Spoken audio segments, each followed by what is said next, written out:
This is the problem we're having here. And we must be honest with each other. Yeah?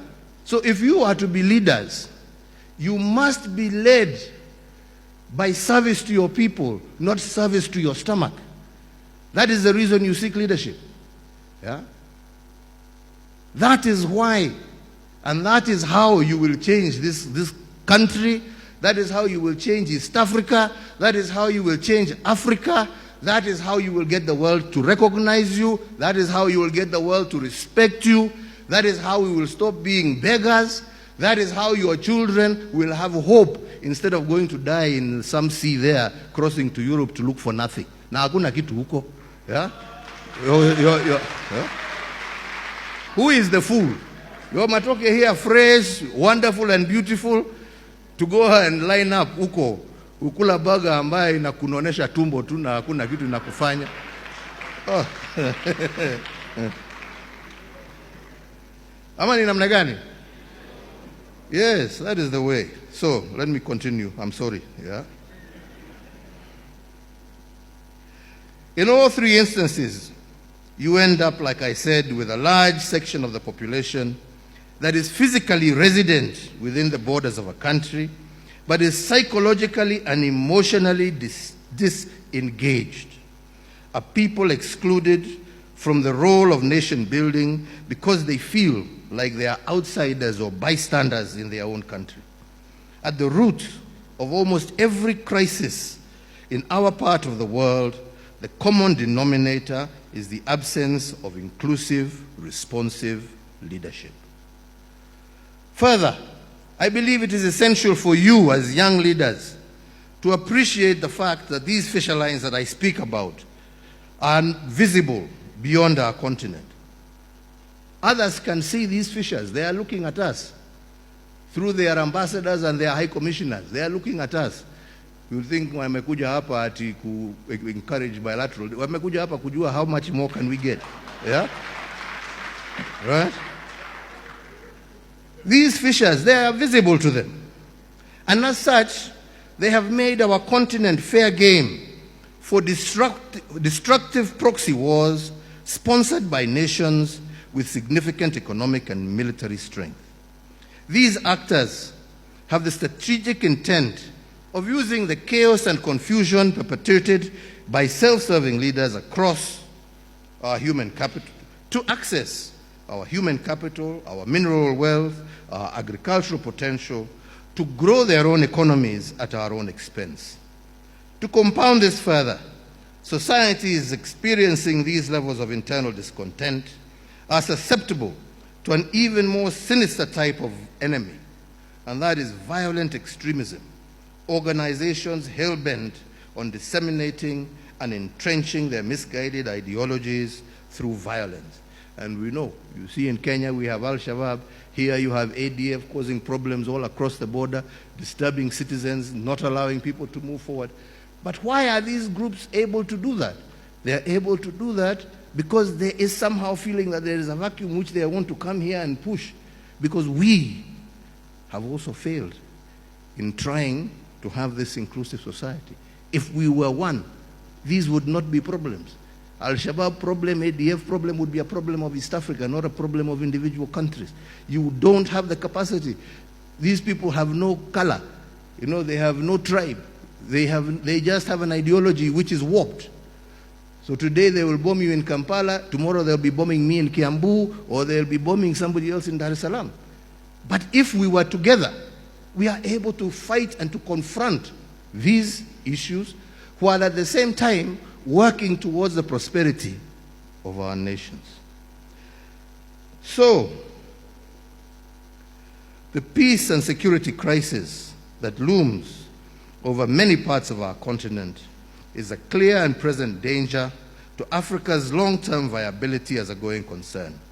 And if we don't find ways to resolve these conflicts soon, we may have generations of young people wiped out as cannon fodder, and with them, any prospect of uplifting the lives of our people.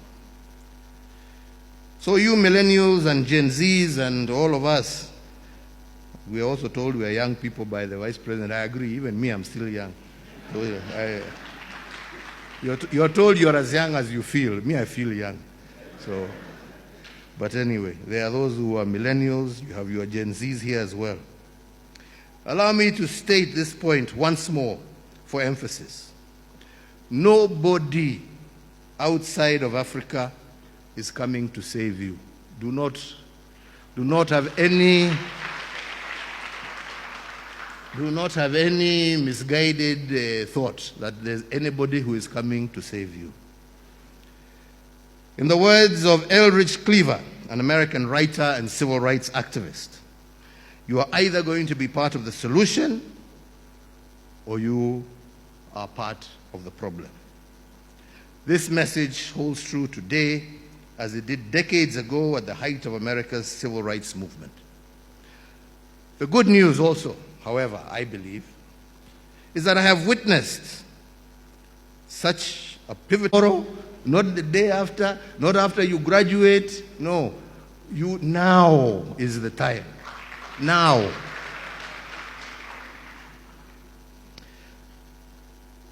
So, like I say, you have the numbers, you have the time, and you have the energy to get involved and stay involved in governance discussions until you effect the change you want to see. Furthermore, you are also the beneficiaries of years of investment in education and digital connectivity. You have the knowledge.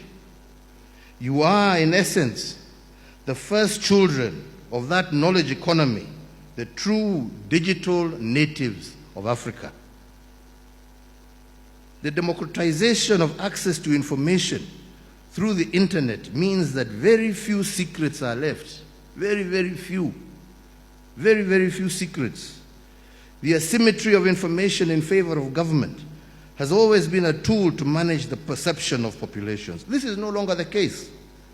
You know what we know. In many cases, you know it better because you have understood how to leverage the essential tools of today, such as artificial intelligence and the power of social media. Me, when I go and make a small statement somewhere, I think I'll be hidden myself in the middle of the bush. By the time I am getting home for lunch with my wife, she's asking me, what were you doing talking out there? How do you know where I was? It's already, you young people have already pressed these buttons and it's all over.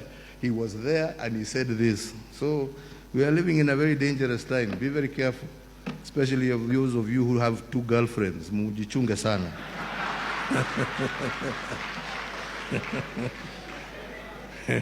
I hear these days they can even follow you, you know. So you can just say, I don't know, follow me or track me, I don't know what.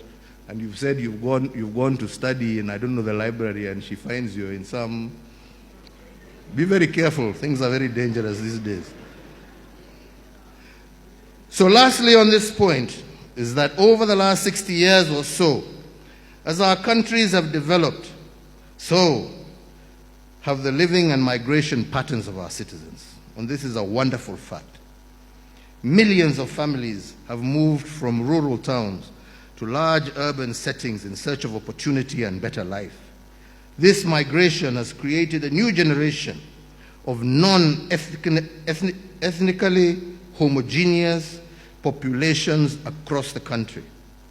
The result, millions of young people born out of intermarriages and unshackled by the negative weight of ethnic identity are slowly becoming the majority.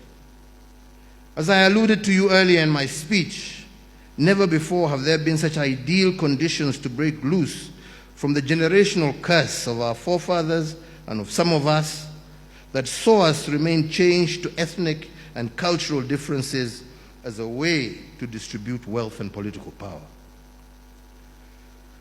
Finally, let us tackle the last one that I posed to you. What does it mean to be a young African competing for limited economic opportunities with close to 1 billion other young Africans? And I believe we need to see our strength in numbers as Africans. And in spite of having the world's youngest population and a market size of over 1.5 billion people, Africa still accounts for less than 2.5% of global trade. We have designed our trade corridors to favor extraction as opposed to intra-Africa trade, meaning that today it is easier for a Kenyan or a Ugandan to sell tomatoes and avocados to the European Union than it is to supply our brethren in West Africa. Similarly, unfortunately, it is easier for an American or European passport holder to visit African countries visa-free than it is for an African to traverse their own continent. If we are to create economic opportunities for our youth, we need to remove the barriers that prevent the actualization of the African Continental Free Trade Agreement, of the East African Protocol on Trade. We need to remove every single barrier. We must stop being paranoid about each other and give preferential treatments to African passport holders to visit and to do business anywhere on their continent. We must design our transport and logistics infrastructure to point inward, to facilitate more cross-border trade by allowing for the affordable and efficient movement of people, goods, and services across our continent. And closer to home, we need to reflect on our education curricula. Are we training our children for the jobs of the future? The advancements in technology have rendered many traditional careers irrelevant, yet we are still spending millions of dollars every year encouraging our children to pursue courses that will lead them to nowhere. Today, the world needs doers, people who can get things done. This is the preference of functionality over form, as one of you here had mentioned. We need functionality. So I would summarize my response to the third question as follows. One, we must increase our share of global trade as Africans by deliberately focusing on intra-Africa trade or East African trade. Two, we need to evolve our education system to encourage our youth to be entrepreneurial and tailor our curricula to be fit for purpose in the knowledge economy. And three, we need to actively influence the adoption of domestic policies on macroeconomic management that create a conducive environment for the private sector to thrive. So, ladies and gentlemen, I've always been passionate about the role of our youth in leadership, and it is a subject that I can talk about for hours on end. However, I'm cognizant that today we are limited in time to exchange these ideas. So I would just like to touch on some perspectives that I have garnered from my 30 years or so in active politics and my 10 years as President of the Republic of Kenya. And these perspectives delve into the basics of leadership and what I feel are the irreducible minimums that we must all aspire to as leaders in the new world that we are navigating. The first of these is integrity and leadership. And this is not merely a moral idea, it is a practical necessity. It involves a conviction to do right when it is costly, and to serve when it is easier to exploit. Integrity builds legitimacy, and legitimacy fosters peace. Leadership is a journey filled with challenges and triumphs. Reflecting on my own tenure, I did face numerous challenges, including corruption, rising debt levels, so on and so forth. But these experiences taught me that humility, listening, and continuous learning are the core to ethical leadership.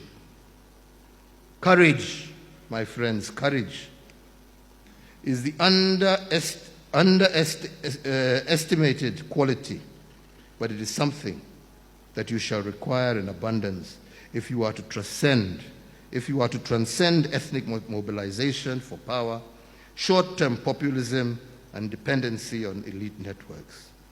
Leadership should be based on vision and competence, not tribal affiliations. Policies should be designed for long-term national benefit, not immediate political gain. Opportunities should be accessible to all based on merit and hard work. Focused and determined is what you shall need to be in order to confront the status quo and compel a shift to a merit-based governance model that values competence over connections, transparency over transactional politics, and places citizens, not politicians, at the center of public service. Young leaders, as I conclude my remarks, I would like to recognize that universities like this are not just centers of learning, but they are incubators of change. They nurture values, ethics, and civic consciousness. You, as guild presidents and student leaders, are not merely representatives of your peers. You are the trustees of tomorrow's Africa. Your leadership today will shape the governance structures of our nations tomorrow. The power of an integrated East Africa lies in shared values, youth-led civic movements, and collaborative governance reforms. I encourage the creation of a cross-border youth action plan for integrity as outlined in your own summit agenda. You are the first true East African generation. Think beyond borders. Think vision. For you, your sake, and for the sake of future generations, my call to action for our youth is to lead with conviction, not convenience. To our institutions, I ask you, empower and equip these young leaders meaningfully with the skills and knowledge they need to actualize their potential. To the development partner present, it is my hope that you shall consciously invest in an integrity-driven leadership development. It is said that history is often written by the powerful, but the future will be shaped by the principle. I express hope in this generation's courage, creativity, and conscience. I reiterate support once again for the GPLA's mission and Makerere University's leadership in all of this. Let your voices rise not just as echoes of the past, but as my father said, as architects of a new dawn, an East Africa that works for all and leaves no one behind. I thank you all for your attention. May God bless you. May God bless our beautiful region of East Africa and our wonderful continent of Africa. Asante sana. Thank you very much. Both these examples that I have drawn from, there is a clear illustration of the type of challenges that define the moment that we are currently living in. Conversely, the same examples also provide the perfect segue for us to explore the opportunities that exist for a new generation of young leaders. A generation who will chart a better path for Africa, and I do believe that is what has brought us together this morning. So, ladies and gentlemen, as we seek to navigate the challenges of our time, let us take a moment to reflect on three questions that I believe will serve to frame the context of our discussion, and some of them actually I have already witnessed being raised here today. And the first of these is, what does it mean to be a young African in a world where developed nations are focusing inward, prioritizing their national interests over their global responsibilities?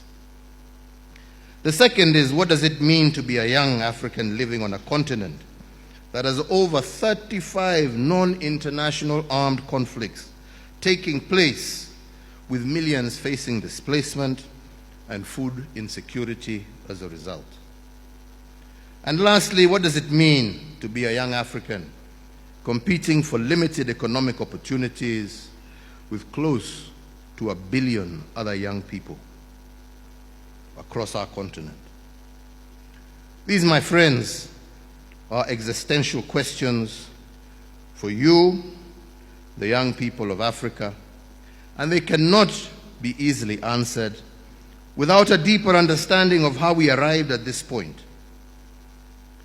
With the exception of Ethiopia, most of the rest of Africa has a dark colonial past that has, in a large part, been shaped and has for the large part shaped by the thinking of post-independence generations. When the wave of liberation swept across Africa in the early 1960s, late 1950s, it heralded new beginnings for all of us, as we have heard from our fathers here. It was an opportunity to govern ourselves and to determine our priorities. As our leaders sought to dismantle the vestiges of colonialism, there was widespread optimism that our newly independent states would create the environment for their citizens to thrive. You heard how, even in East Africa, they wanted from day one to form a federation right from the onset. And for a time, we lived the dream and savored the early wins of being our own masters. However, unfortunately, over time, instead of dismantling the colonial legacy, we inherited it and customized it even further to create a new African style of leadership. A style that leaned heavily on patronage, ethnic and religious mobilization, elitism and favoritism, the result of which was a quick deterioration in national cohesion, the entrenchment of corruption as an evil that led to the stagnation of our economies. There's a story President Museveni likes to tell of a leader, I don't like mentioning names, but one of our forefathers, who, when being questioned as to why he didn't want this federation to proceed, couldn't give a good explanation. But another Ugandan parliamentarian challenged him and said, the problem is that you want to be a big fish in a little pond so that you can sit on all the other little fish. And unfortunately, that was the mentality that resulted in many a problem on this continent. These weaknesses exposed our underbellies and left us vulnerable once again to the whims of foreign powers.